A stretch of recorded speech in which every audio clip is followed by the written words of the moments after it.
Hello, welcome, and thank you for coming. Come on in. So in the interest of keeping us on time, I'm going to get started. My name is Professor Kathleen Casey. I'm a professor of history here, but also the director of the Women's Gender and Sexuality Studies program.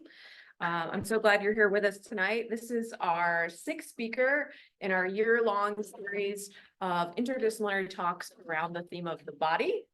And in addition to the WGS program, we have many other sponsors we want to thank tonight, including the History Department, the Advocacy and Equity Master's Program, the Center for Inclusive Communities, the Furman Humanities Center, and the Reed Endowment Lecture Fund.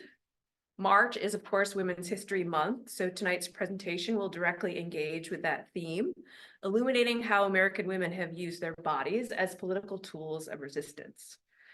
Before introducing our speaker, I'm going to read the CLP guidelines, which we read at every event.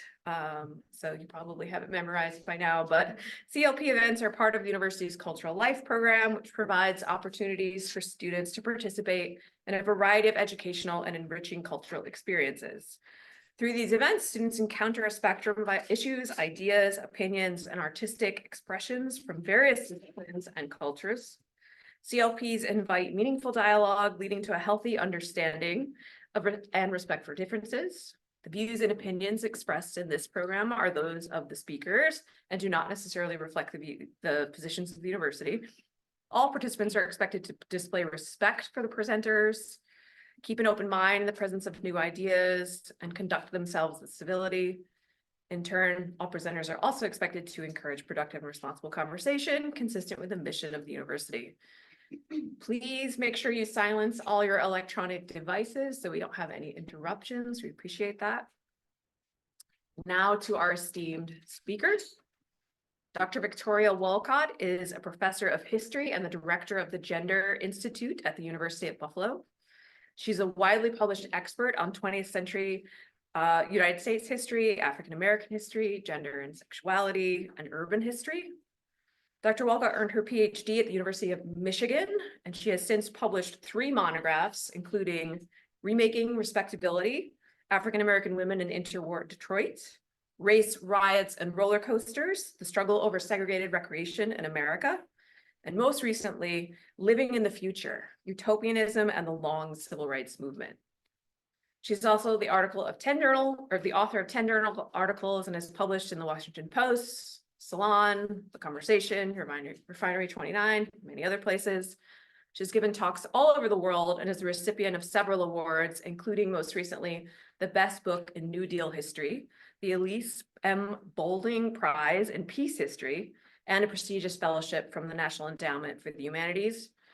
Most recently, she and 2 other colleagues at the University at Buffalo have been awarded a $2.5 million grant from the Mellon Foundation for their interdisciplinary Communities of Care project, which seeks to better understand and address issues faced by caregivers and those with disabilities.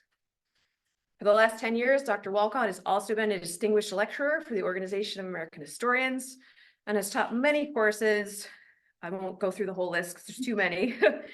It is a particularly special moment for me to be able to introduce her here tonight because she was my professor 20 years ago at the University of Rochester when I was a history major, and then I studied with her as a doctoral student as well.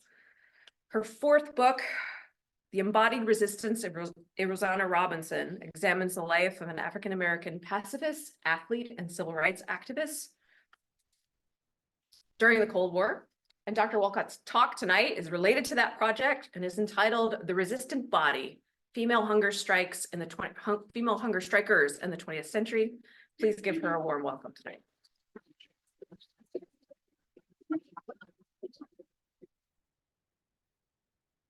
Thank you for that very generous introduction, Kathleen. And it is really a pleasure since we've known each other for so long.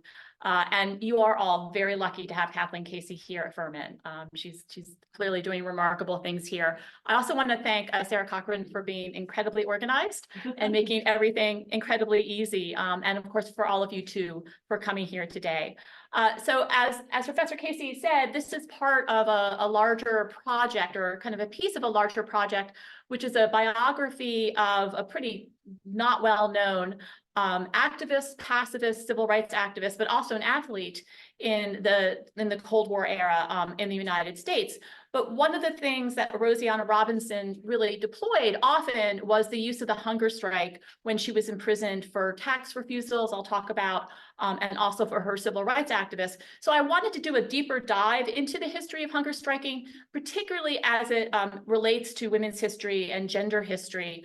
So I'm imagining this is going to turn into a sort of side article, but again, it's an opportunity to kind of think about and explore these questions. So that's my intention today.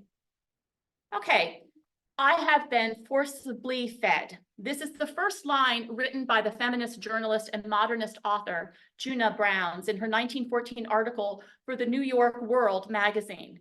In solidarity with British suffragists who were brutally force-fed while engaging in prison hunger strikes, Barnes voluntarily had herself strapped down on a gurney and fed through a tube in her nose. She ended her sensationalistic article by stating that she, quote, shared the greatest experience of the bravest of my sex. Barnes' spectacle of force feeding lay at the intersection between self-starvation as performance in the 19th century, which I'll just spend a couple minutes on, and self-starvation as a political statement in the 20th century.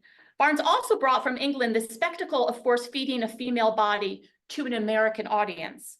Female hunger strikers used their bodies to protest state power and publicize their cause, whether it was suffrage, pacifism, or civil rights and racial equality. The hunger striker politicized the most deeply personal aspects of themselves, their bodies. And these women used prolonged fasting as a form of speech that could breach prison walls and draw sympathetic supporters. However, the feminine origins of the hunger strike and its racial and gendered characteristics have been largely obscured in American history. So for many of us, the quintessential hunger striker is a gaunt, often Christ-like man, the Irish nationalist Bobby Sands, or the fasting Gandhi protesting British colonial policies, whereas the heroic hunger strikers are gendered male generally in the popular imagination.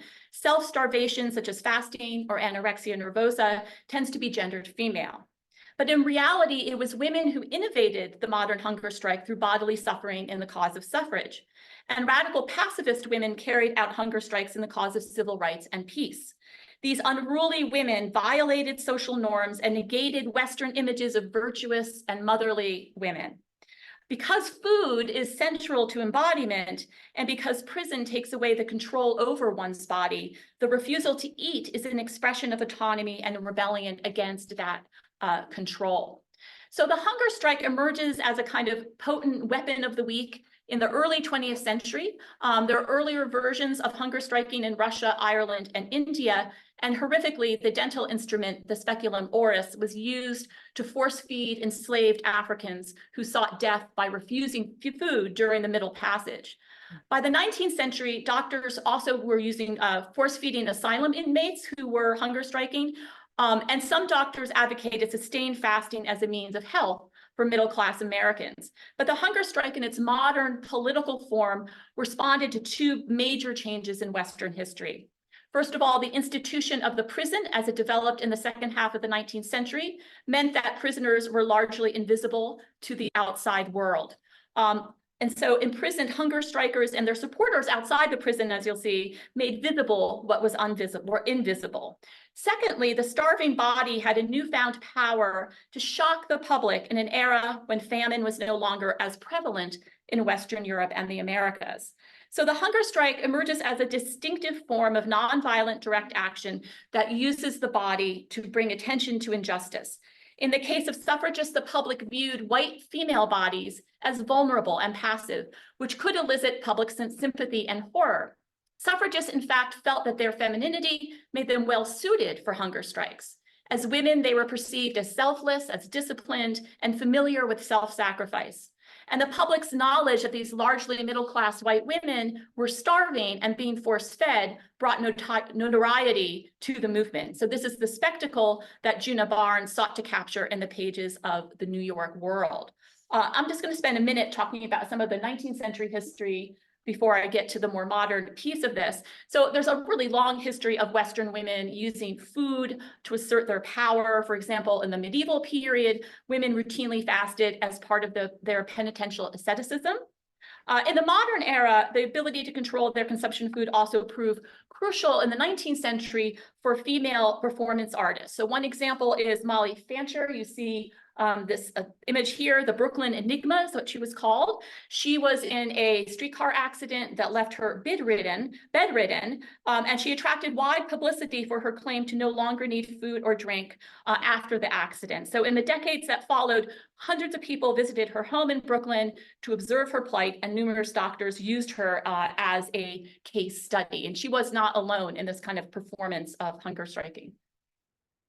You also have these phenomenon of what were called living skeletons, which were important for freak shows. These are usually men who would display their emaciated bodies in freak shows.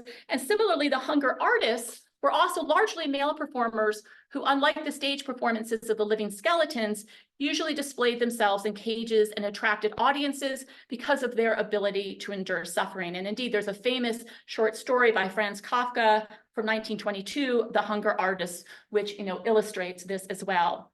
Most of these are men, but there are some examples of women. This is in Germany, Claire de Serval, who called herself an apostle of hunger and fasted in a glass box between 1906 and 1910, again, sort of serving as a kind of spectacle. So by the time the English suffragists were first imprisoned, the sight of a fasting woman or man in a cell was part of the public consciousness. But for the hunger striker, the cause was not fame, but politics. The other crucial arena of hunger striking and force feeding, as I mentioned, was also asylums. And I should say that a lot of the techniques and also the equipment that were used to force feed asylum inmates were then taken to these prisons when you start seeing prisoners also going on a hunger strike. Okay, so moving to suffrage, the young English suffragist Marion Dunlop carried out the first modern hunger strike in 1909 in Holloway Prison. In both Great Britain and America, the immediate motivation for the hunger strike was a demand to be considered a political prisoner, a masculine category that gave inmates greater freedoms. After her release, Dunlop and other suffragists wrote prison narratives and spoke at rallies to encourage other women to follow their example and make their prison experiences visible to a wider audience. Initially, the British government released hunger strikers when they became weakened, but they soon changed this policy by force feeding the prisoners. Prison officials instituted this practice to deter militant suffragists from joining the movement, something that releasing women weakened by hunger strikes was not doing. I should say the process of force feeding was brutal. Initially devised to feed patients, again, in asylums, it caused all sorts of injuries, damage to teeth, bruising of face, nose, and gums. Aspiration of food could cause pneumonia as well. Suffragists routinely compared force feeding to rape and argued that the sexual violence of being handled roughly revealed the brutality of the government and their own embodied femininity. Here's just a quick account of force feeding by Sylvia Pankhurst in England. And this is very typical of how they would talk about this experience. So she says, "A man's hands were trying to force open my mouth. His fingers were striving to pull my lips apart, getting inside.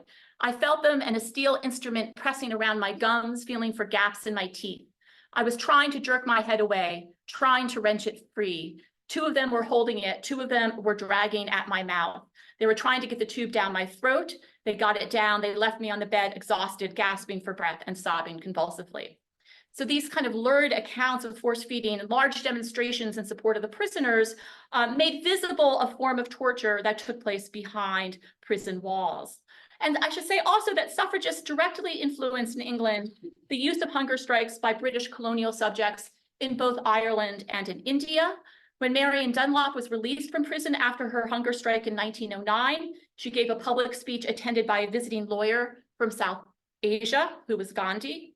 And when suffragists in Ireland launched their own hunger strikes, their male Republican counterparts began to use the tactic as well, even though this is almost never acknowledged in the Irish context. So going to the American context here, although a strong supporter of suffrage, the pioneering female hunger striker in the United States was imprisoned for her work in the birth control movement. This is Ethel Byrne. She was, along with her sister, the famed activist Margaret Sanger. They had rented a storefront in Brooklyn in 1916 to offer birth control information and healthcare to the surrounding working class immigrant community. They were quickly arrested for distributing pornographic material. This is part of the Comstock Act, which is now coming back to haunt us. And the Supreme Court will be talking about the Comstock Act in just a few weeks. The sisters were part of the city's socialist and feminist avant-garde, and Byrne's arrest became a major cause in the birth control movement and the popular press. She was tried first in January 1917, and she was inspired by Pankhurst and declared immediately her intent to go on a hunger strike when sentenced to 30 days to Blackwell Island in a prison known as the Tombs. She declared, quote, "It does not make much difference whether I starve or not, so long as my plight calls attention to the archaic laws which would prevent our telling the truth about the facts of life. The fight is to go on." And the press covered her exhaustively. They were really fascinated with her. You can see the article there. This is a quote from the New York Times, and it's typical of the emphasis on whiteness and the femininity of these hunger strikers. So the New York Times says, "Many who watched her remarked that Mrs. Byrne, in appearance and manner, was the last person who might be expected to undertake a strike against public authorities. Everything in her voice and manner suggested gentleness. She made an unusually pleasing appearance, even in the ugly uniform of the workhouse. She has soft brown eyes, soft hair of the same warm brown, with a suggestion of curl that gives it a slightly fluffy appearance. She has clear, firm skin, and her hands are small and well-shaped." So Byrne is no kind of living skeleton in a freak show. She was sort of portrayed as dignified and worthy of sympathy because of her attractiveness and because of her femininity. And also her nonconformity, her deviance is kind of surprising and titillating, I think, for the American public as well. So Byrne supporters used this image to rouse public support for her plight and made her strike visible in a major rally at Carnegie Hall, where over 3,000 attendees and supporters cheered her sacrifice. And this pressure succeeded in having the governor release her early, to release her from her hunger strike. And just weeks after this imprisonment and all the press attention, American suffragists, with their own white beauty and vulnerability on display, carried out their own hunger strikes and suffer through the horrors of force feeding. So in 1917, under the leadership of Alice Paul, American suffragists in the National Women's Party copied the direct action of their more radical British sisters. After attending Swarthmore College, Paul had traveled to England in 1907 and worked with the suffragists there. She was arrested repeatedly and engaged in hunger strikes that resulted in forced feeding, along with her fellow American suffragist Lucy Burns. Upon their return in 1909, Paul gave a speech at Cooper Union, replete with gripping details of the force feeding. Again, they tied us down with bonds around our legs, chests, and necks. The doctors and warders held us down and forced a tube down our throats. And again, this very similar sort of language. Soon after, she moved to DC to work on the National American Suffrage Association, and then split off and created the NWP, the National Women's Party. Now, I should say the NWP's militancy never reached the level of violence as their British counterparts. Paul was a Quaker and believed in nonviolence. The British were smashing windows and physically attacking, folks in Parliament. But the NWP does embrace, in fact, the hunger strike as a center of a kind of performative nonviolence in the United States. And so they're really at the vanguard of this use of kind of direct action. So beginning in the same month that Ethel Byrne began her hunger strike, they started to initiate daily pickets in front of the White House to pressure President Wilson to push for congressional action on the amendment. They held large and colorful banners demanding their political rights. And initially they had some public support, but World War I led to more criticisms of this very, again, kind of militant action. So officials began charging the protesters with obstructing traffic, and then began to sentence them for longer and longer sentences at the Agwakan Workhouse, a notoriously brutal prison in Virginia, far away from their DC allies. The suffragists were isolated in Algonquin, allowed only one letter per month, and subjected to poor food infested with mealworms. Faced with brutal conditions and long prison sentences, the suffragists soon resorted to hunger strikes. Algonquin jailers responded by force feeding the determined hunger strikers. As more and more women suffered arrest and jail terms, the NWP appealed for reinforcements to staff the picket lines. And one historian estimates about 2,000 women spent some time on the picket lines between 1917 and 1919. One of those people was actually, one of those women was Dorothy Day. Some of you might recognize her name.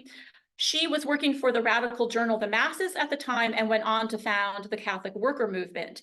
And she was sort of related to some of these other pacifists, who I'll talk about in just a moment. Arrested on the picket line, she was sent to the Algonquin prison on the fateful night of November 14th, along with 22 other picketers. Day reported that after their sentencing, guards dragged the women to their cells, so we were scarcely conscious in the shock of what was taking place. They were badly beaten and badly injured during this night of terror. Their mass resistance after they engaged in this hunger strike led to their release, suggesting the effectiveness, actually, of the hunger strike as a tactic.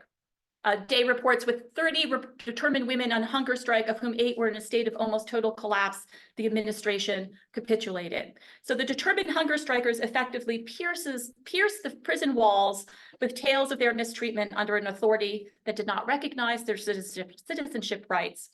Day's memory of the hunger strike and imprisonment haunted her for the rest of her life. She says, "Never would I recover from this wound, this ugly knowledge I had gained of what men were capable in their treatment of each other. It was one thing to be writing about these things, to have the theoretical knowledge of sweatshops and injustice and hunger, but it was quite another to experience it in one's own flesh."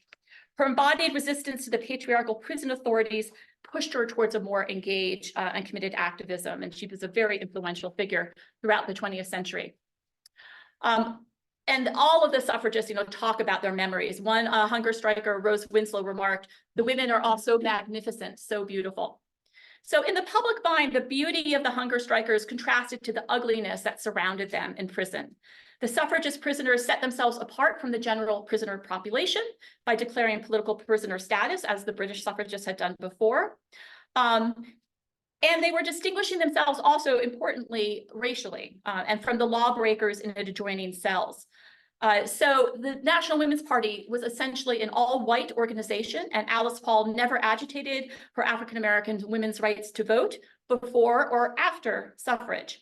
Descriptions of the suffragist prison time often included the fact that the warden brought Black prisoners to mix with the white suffragists. Doris Stevens, for example, lamented having to sleep, quote, side by side with Negro prostitutes. And she also claimed that the jail officers summoned Black girls to attack white women. Further emphasizing this racial distinction, white suffrage prisoners sometimes demanded to be housed separately from Black prisoners, reportedly because of their fears of disease and violence. Thus, imprisoned suffragists highlighted their whiteness and contrasted themselves with Black prisoners, whom they often viewed as diseased and unstable, a lack of racial solidarity prison authorities used to humiliate them. So hunger strikers did lament prison conditions, but their focus was on their own courage and the cause of suffrage rather than the fellow prisoners. And like Ethel Byrne, they mobilized their whiteness to gain public support. So they travel around the country in these prison special trains, and they talk about the experience of the hunger strikes to gather support, nationally, giving out, literature on suffrage and trying to bring more and more people into the movement. The cycle of arrest, hunger strikes, and forced feeding continued into the final passage of the suffrage amendment in August of 1920. So now I'm going to shift chronologically forward to the middle of the 20th century, and some of this history might be a little bit less familiar to you. So the performative nonviolence of the suffragist hunger strikes influenced the next wave of hunger striking in the US, carried out by radical pacifists protesting racial inequality and militarism. Gandhi, who had encountered British suffragists in 1909 and was familiar with their hunger strikes, adapted political fasting in his struggle against British colonialism.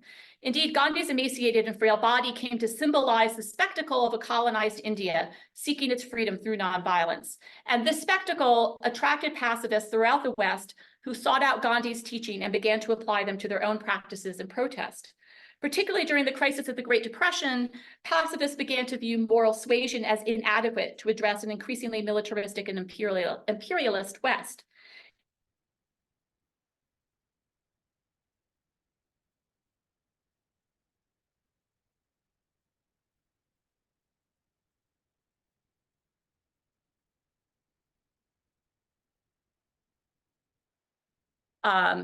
So core activists, this is in the early 1940s, adopted also the sit-in technique, also a form of radical nonviolent action, first used in the labor movement, and applied it effectively to break down segregation in northern border cities.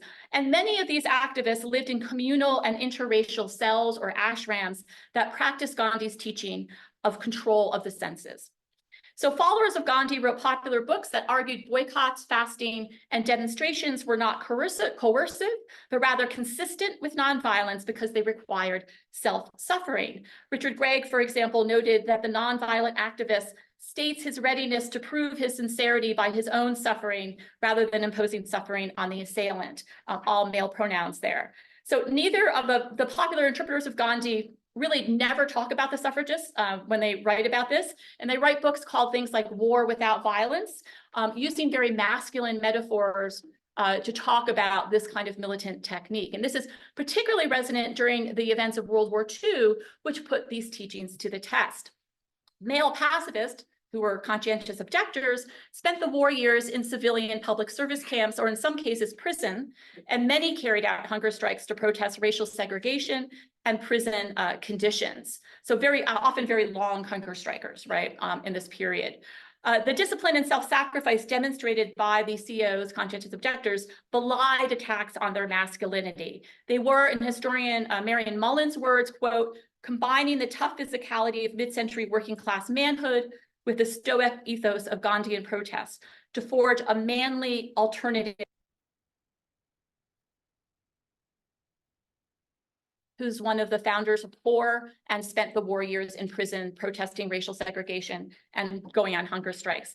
Some of these CEOs also developed a form of total non-cooperation. They call themselves absolutist, which meant they went limp when arrested and refused to cooperate in any way in prison, refusing all food.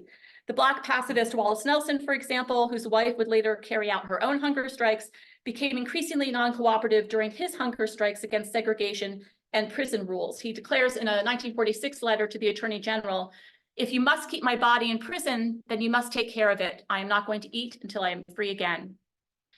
So the disciplined body, trained in direct action and lean from fasting and hunger strikes, was at the center of radical pacifism.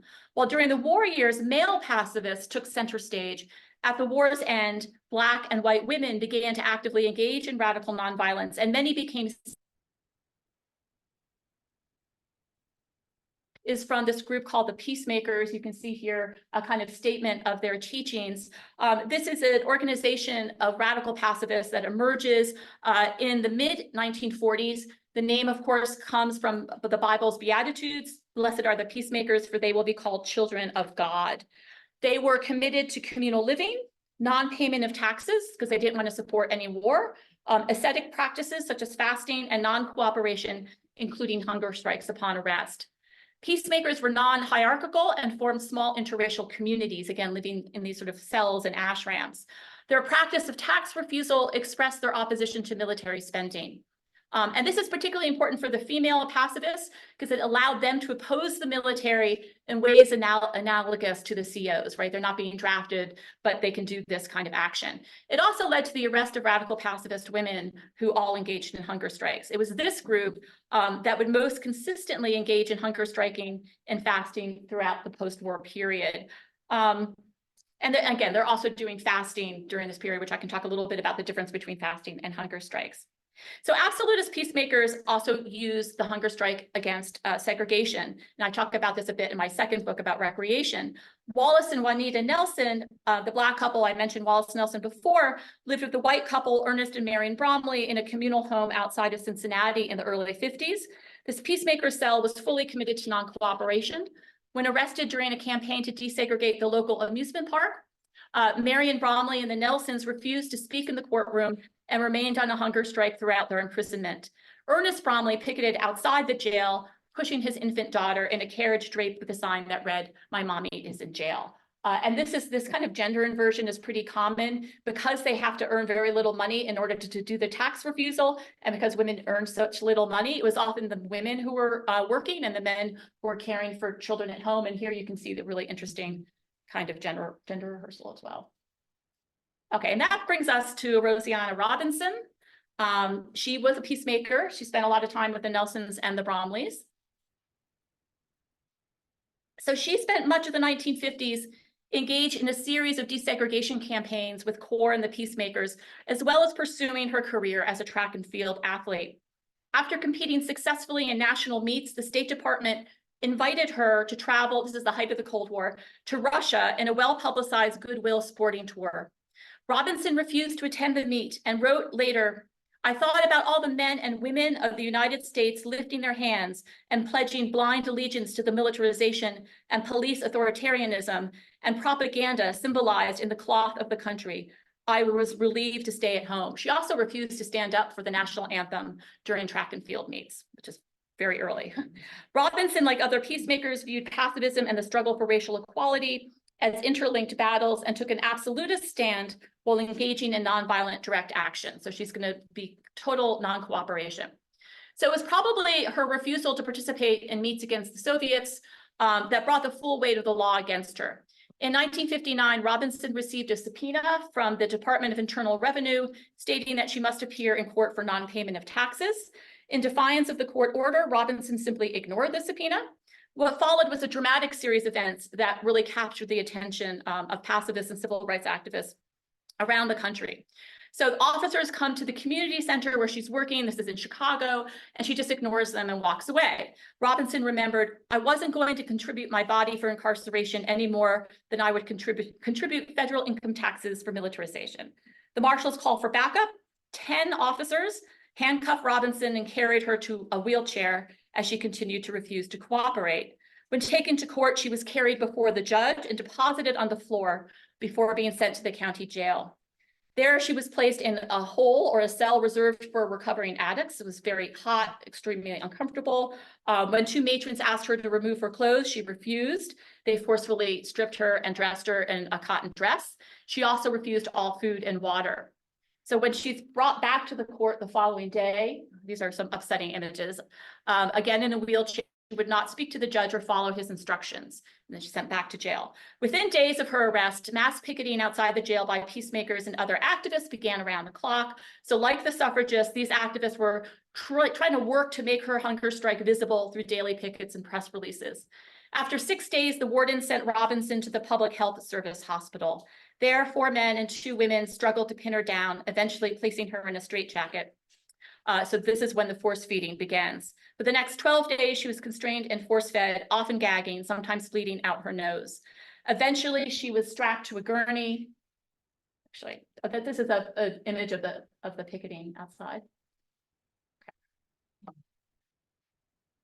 She was strapped to a gurney and wheeled back to the courthouse, where Judge Robson sentenced her to a year and a day on the charge of criminal contempt. So she was not charged for her tax refusal. She was charged because of her disobedience in the courtroom. That was the sentence, just because of disobedience. Like the unruly suffragists, Robinson's defiance was met by disciplinarian measures from the state. But because Robinson was not granted the protection afforded by respectable whiteness, wielded by the NWP, for example, she was treated more harshly than other white pacifist women. The Cook County jail warden also punished her for her refusal to cooperate by keeping her in solitary confinement. She's then moved to the federal prison for women in Alderson, West Virginia, and she continues her hunger strike there. And over time, she really is drawing on her athletic skills to discipline her spirit. And I'll just read a quote from her thinking about this. She says, "I started thinking that this is an endurance test, much like athletics. The discipline needs are the same: awareness of purpose and of exact position, maintenance of form with no wasted motion, development of inner resources, taking positive initiative, detachment from distraction, resisting antagonisms of opponents, optimism throughout, practicing and participating as an individual, never leaning toward the finish prematurely, striding evenly in a balanced way, trying to avoid getting off stride but if thrown off stride, getting on stride again and gaining in a worthwhile way from the experience. So she talks about the imprisonment as a race, and she was determined to run that race successfully. She's looking in the mirror as she says, "My hair is a maypole of plates, my feet frank and exposed upon the floor, and a red rubber tube looping from one nostril." And then she says to her reflection, "Run, sis." This is the peacemakers outside of the prison, and they're fasting while, in support of her in prison. Okay.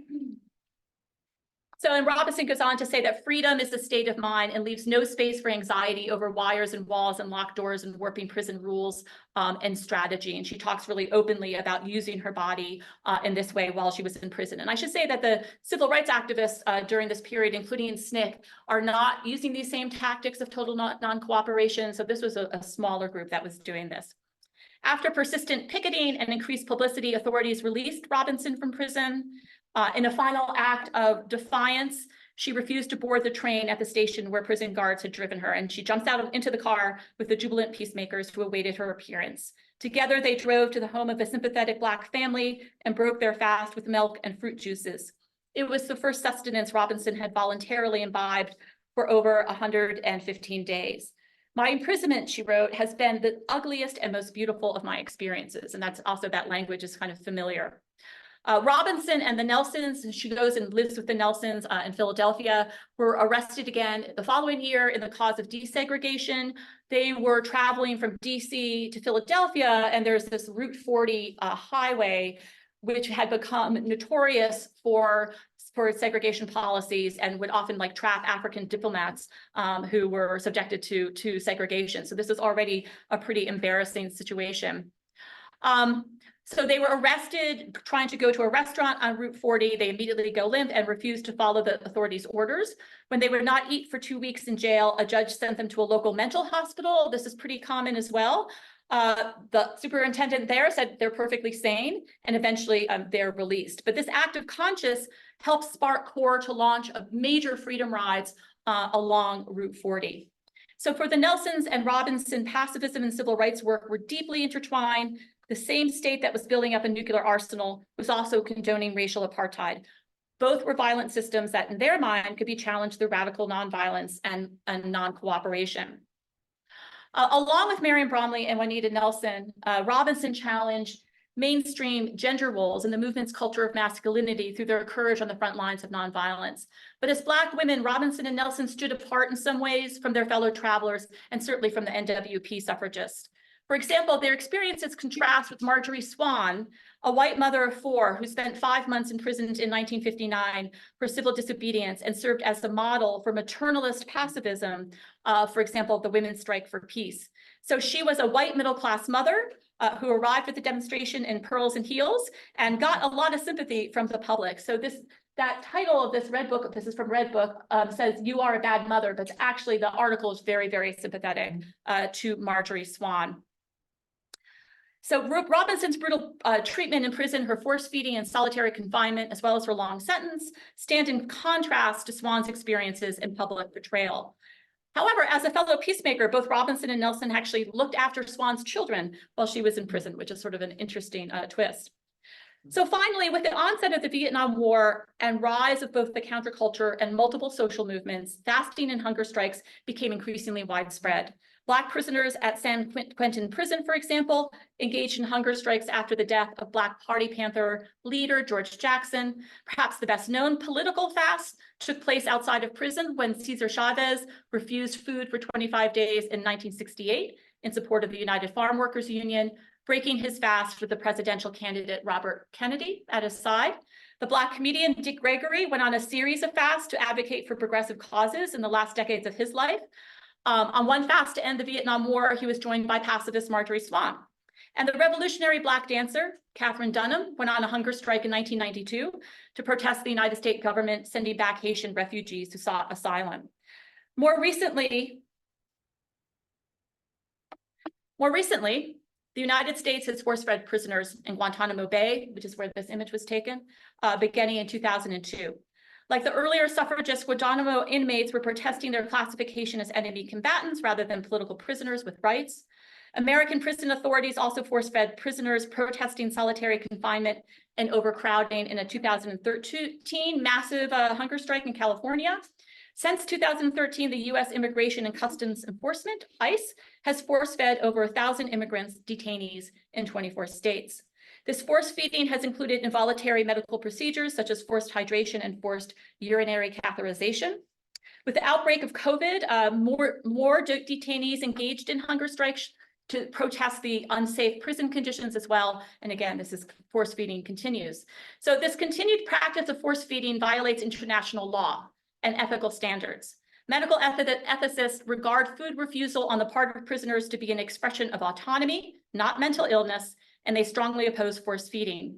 The World Medical Association reaffirmed its prohibition against force feeding, first issued in 1975, again in 1992, and now classifies it as a form of torture. The United Nations Office of the Commissioner for Human Rights also classifies this force feeding as torture. American authorities, from military to prison wardens, have routinely violated international law by continuing to force feed prisoners on hunger strikes. So the persistence of hunger strikes and public fasting into the 21st century is related also to its relative success. One study of 20th century hunger strikes estimated that 3/4 were successful. People were released from prison. And although hunger strikes can have lasting, debilitating consequences, only 6% of those who engage in strikes perish. The hunger strikers' emaciated bodies and the horrors of force feeding provide a spectacle that advances political causes. However, hunger strikes differed across time in relation to gender, class, and race. The masculine prowess of imprisoned CEOs contrasted with the white respectability of suffragists, despite their use of the same tactic. For activists like Robinson, performative nonviolence elevated the role of the body as a tool of resistance to white supremacy and militarism. Robinson was part of a wave of political prisoners, beginning with Marion Dunlop, who subverted the prison's power relations through bodily autonomy. For women, that autonomy takes on particular weight in a patriarchal society. Female suffragists and pacifists deployed their bodies to challenge the modern discipline of the prison through self-starvation. As a result, they became unruly women, brutally punished by the state. But their use of the hunger strike was ultimately successful. Today, political prisoners globally are attempting the same feat. And that's all I have.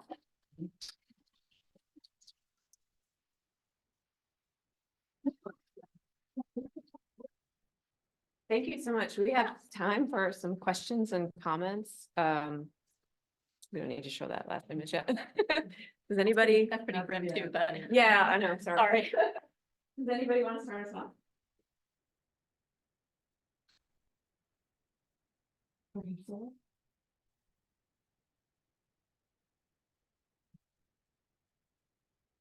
So this equipment, like this force feeding chair, again, this dates back to sort of 19th century force feeding in asylums. And so they had, by the time the suffragists are imprisoned, they just went to the asylum, right? And they got the tubes and the straps, and there was a kind of already a sort of technique for this. So that's a sort of interesting relationship there.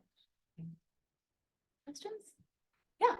Could you explain the difference between fasting versus hunger strikes and why people choose one? Yeah, so the difference is really about the prison itself. Political fasting was really common among pacifist circles, and of course Gandhi engaged in political fasting. So outside of the prison, going on an organized fast in order to call attention. So for example, in the testing the hydrogen bomb in the 1950s, the peacemakers and other radical pacifist groups had a sort of massive political fast. I think it was like 3 weeks or something, where they kind of fasted communally. And so it's a kind of ascetic practice. And also when people are in prison and you have picketers, they're often fasting outside of the prison. So the hunger strike is more specific about being imprisoned, and then using the hunger strike as a tactic. So that's sort of the difference.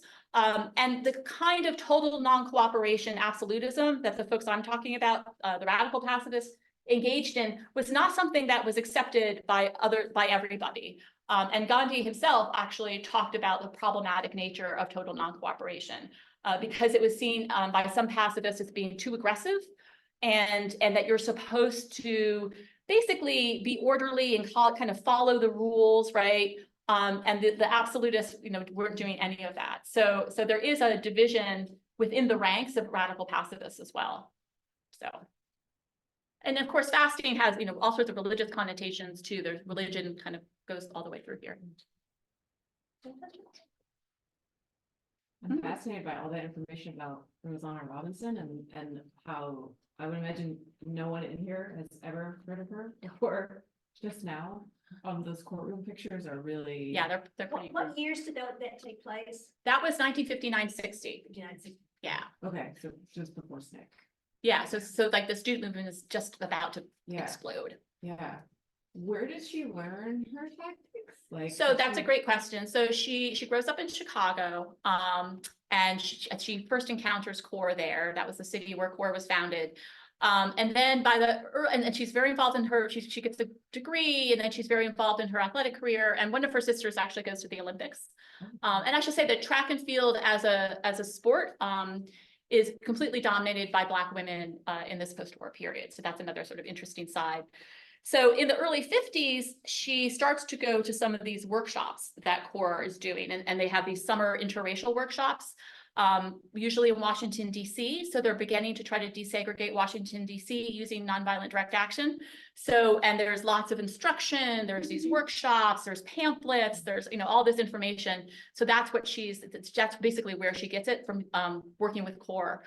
The Nelsons, and I think Robinson as well falls out of CORE, partly because they're not radical enough, and because they're also engaged in some of the anti-communism that was so rampant in the mid-1950s. So there's a little bit of a break there, but that's where she learns those tactics, and that's when she becomes a tax refuser like by 1950, which is a really big commitment, because if you're going to be a tax refuser, you need to basically take a vow of poverty so that your tax rate is, that your income is low enough that you're not going to be paying taxes. That's how most of them did it. So she's kind of traveling around the country, teaching jobs, she does different kinds of things, trying to also keep up with her track and field, but also engaging in the civil rights and pacifist work. Yeah. And what happens to her? I'm not going to give away the ending, Okay. because it's a little bit, yeah. But she lives until the mid 1970s. Okay. She does by the late 60s, and again, there's no archive, right? So I'm piecing all this information together by going to other people's archives and looking at correspondence and trying to like figure this out. But I think, like a lot of movement activists, she's exhausted. So by the time you get to the late 60s, and also the horrors of the Vietnam War, it's incredibly dispiriting, to say the least. She does seem to have a break from the movement by like 1970, and she actually writes, she actually becomes a writer. She publishes one novel, and she writes some short stories, so that she wants to go in a different direction. And I am really interested in the kind of physical and mental toll that doing this kind of sustained activism takes on actually people's bodies. I mean, that the hunger strike in Alderson prison basically ended her track and field career. And she was on her way to almost being, Olympic quality. And it just, even though she was very strong, her body was really decimated by that. So lots of sacrifices. Yeah. What is the legality of force feeding, like, in the United States? So it violates international law, right? So it violates both what the UN has put down as, what is considered to be ethical, legal, and also with the international courts.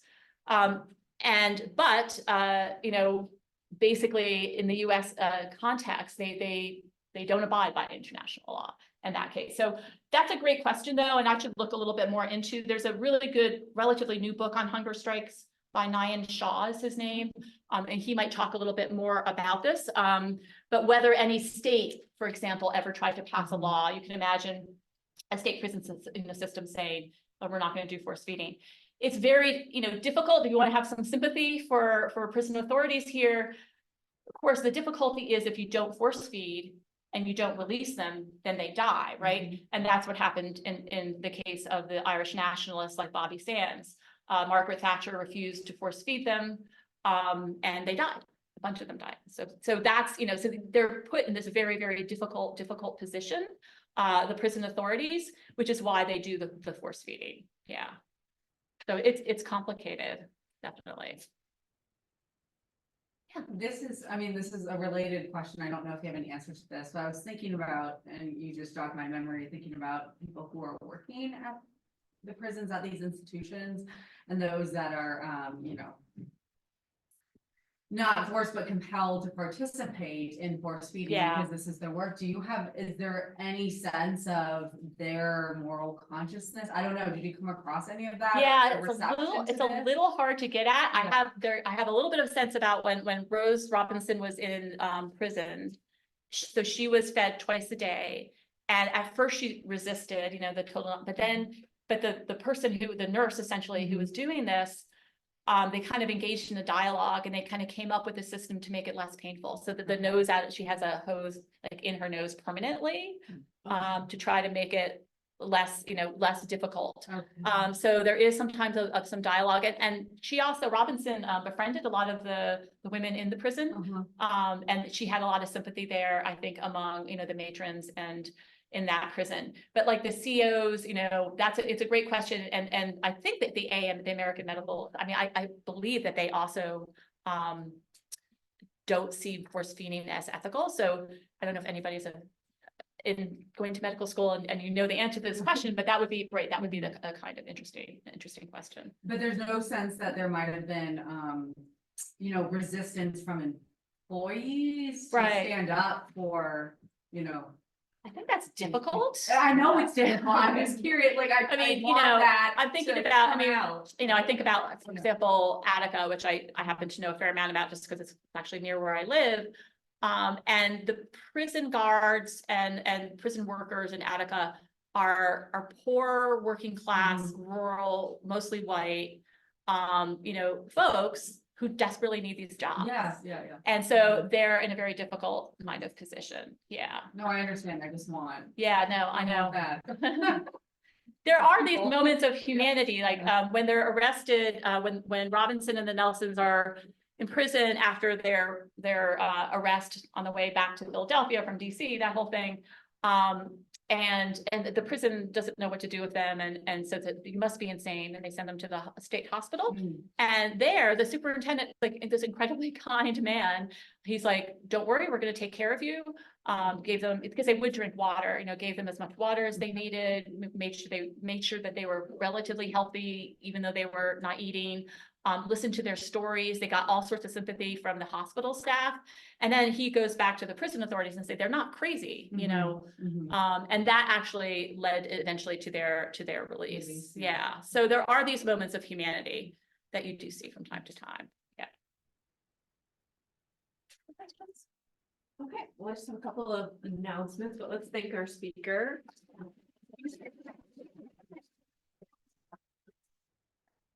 Thank you so much. Learned a whole lot from that disturbing stuff, but we have one speaker left in our series on the body, and that is Evelyn Berry, who's a poet who'll be coming to campus April 18th to talk about her new book, which is called Grief Slut. Our library is purchasing a copy. I don't know if we've gotten it yet, but you should be able to get a copy. And then we have been asking everybody to fill out a survey to give us some feedback on this programming, because we're just starting to think about what to offer you next year, where the theme is going to change. So the more feedback you can give us, that helps us to keep providing you the kind of programming that's meaningful to you. If there's things you really want to learn about, you can add that and let us know what you found compelling today. So thank you so much for being here, and we appreciate you, and we hope to see you on the 18th. if not before then.